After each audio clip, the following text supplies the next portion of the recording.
Haryana BJP के अध्यक्ष मोहन लाल बड़ौली इस वक्त मेरे साथ है। सर, तिरंगा यात्रा आज देश भर में आयोजित की गई है, किस तरीके से देखते हैं सर इस उत्साह को जो आप इस तिरंगा यात्रा के दौरान लोगों में देख रहे हैं सर? ये आज देश की 140 करोड़ जनता जो भारतीय सेना ने 6 और 7 तारीख को आतंकवाद के खिलाफ जिस लड़ाई की शुरुआत ऑपरेशन सिंदूर के माध्यम से की थी, बहुत अच्छे से आतंकवादियों को जवाब दिया। आतंकवादियों के 9 ठिकानों को ध्वस्त करने का काम किया। आतंकवादियों को 100 से ज़्यादा संख्या में उनको मौत के घाट उतारने का काम किया। और भारतीय सेना ने बड़े साहस और पराक्रम करके दिखाया कि जो आतंकवादियों का साथ पाकिस्तान की सेना ने देने का काम किया।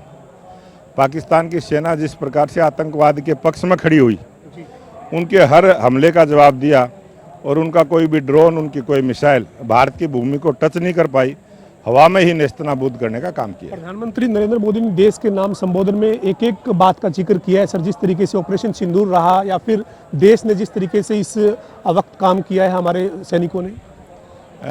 भारत की सेना ने जिस प्रकार का पराक्रम दिखाया, उस पराक्रम की चर्चा देश के प्रधानमंत्री नरेंद्र मोदी ने की है। और प्रधानमंत्री जी ने स्पष्ट किया है, हर दुनिया के लोगों को संबोधित करते हुए किया है। पूरी तमाम दुनिया की बड़ी शक्तियों को भी ये चेतावनी के साथ कहा कि भारत कभी आतंकवाद को बर्दाश्त नहीं करेगा और आतंकवाद और व्यापार और बातचीत ये इकट्ठी नहीं होंगी और खून और पानी एक साथ नहीं बहेगा। इस प्रकार का संदेश दिया है और ये संदेश भी दिया है कि ये आतंकवाद की लड़ाई हमने बंद नहीं की है। ये आतंकवाद के खिलाफ जो लड़ाई की शुरुआत ऑपरेशन सिंदूर के माध्यम से हुई थी, इस पर रोक लगी है और अगर उन्होंने फिर दोबारा से कोई इस प्रकार की हरकत की, अगर वहाँ से गोली चलेगी तो यहाँ से गोला चलने का काम है। अंतिम सवाल है सर, सीज फायर के ऊपर अब विपक्षी दल के कई नेता सवाल खड़े करें सर, ऐसे मौके पर इस तरीके की टिप्पणी होनी चाहिए क्या? ये विपक्ष की आदत बन गई है और ये विपक्ष का स्वभाव बन गया है और विपक्ष की सोच भी इसी प्रकार की है कि ऐसे जब पूरे देश को एक एकता का परिचय देना चाहिए, उस समय वो कई प्रकार की भाषाएं का प्रयोग करते हैं। और हमारी आज समय है कि हम अपनी सेना ने जिस प्रकार का पराक्रम दिखाया है, उस पराक्रम को सलाम करें और उनके सम्मान में तिरंगा यात्राओं का आयोजन करें। बहुत शुक्रिया sir.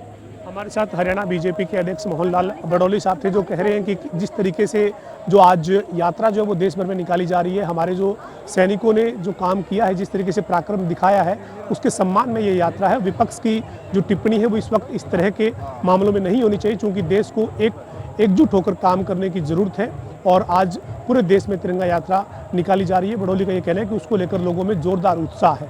Video journalist Vijendra Singh के साथ पवन सिंह और जनता टीवी, पंचकुला।